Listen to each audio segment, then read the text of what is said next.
Again, it's almost Independence Day. By the time you watch it, maybe we've already had Independence Day. And I thought today I'd like to look back on life in Jakarta pre-21st century. So I came in 86, so we're looking at 86 to 2000. We're looking at it in three areas.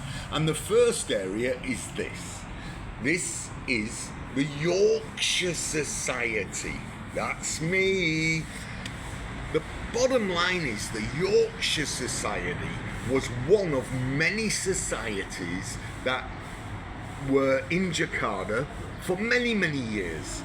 And Yorkshire Society, of course I am a Yorkshireman, was one of, I think, five. There was the Irish St. Patrick's, there was definitely a St. George's Society, I'm pretty sure the Welsh had a society, and who am I missing? The Scottish, of course, had a society. So, as you can see by this photo, once a year we'd have a ball. So we met every month, and then once a year you'd have a ball, black tie, and it was a special occasion.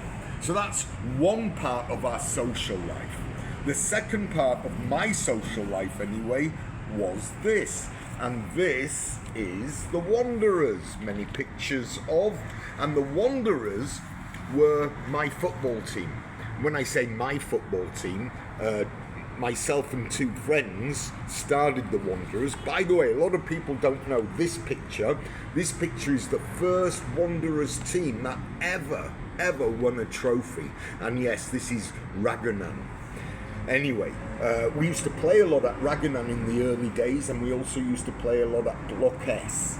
The Wanderers were a major part of my life during the 80s and 90s.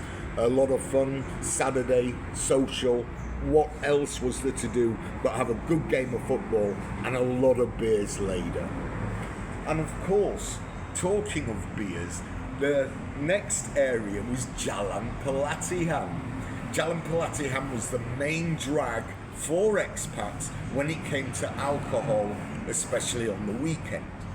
We had two main bars, Top Gun, that would have the Americans and the Oilies, and the Sportsman, which is what would be our bar for so many years. At the bottom of Pelatihan was one of the most infamous nightclubs ever to be, and that was the Tambora.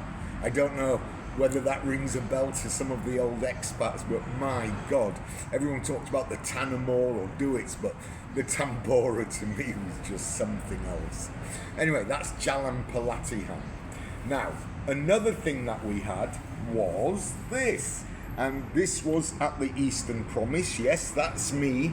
And I was major prizes, and I used to do a quiz. Believe it or not, at the time we had British Airways, Malaysian Airways, Lane Moving. Anyway, we had a lot of sponsors, and every week you'd get points, and at the end we had a grand final. Lots of fun. Another part of our social diary was this. Now, this is at Senayan, if I'm not wrong. And yes, Dale, that's you. And this was the Highland Gathering. Believe it or not, the Highland Gathering, once a year, was the biggest Highland Gathering outside of Scotland. Jakarta was famous for it, and we changed location 4 or 5 times. Highland Gathering, a major part of our life. The last photo I'd like you to see is this, and this is one of my early photos, and believe it or not, every 4 years there were elections. This is actually Tamrin, even though it's unrecognisable to what it looks like now. Look at these. I mean, there's no skyscrapers in sight. So this is about 86. The elections were a lot of fun and, quite frankly, amazing times. So, lots of good social life in Jakarta. It was a brilliant life. We talk about lifestyle. You'd have maids, you'd have drivers, and you'd have a great social life. Unbelievable. You can't go back. That's history. Jakarta has an amazing history for expats. Not just British, Dutch, Japanese. Every nationality under the sun were in Jakarta in those days. It was a magnet. went, and it was quite the most fantastic city to live in. Anyway, as always, bye bye, don't be a sheep.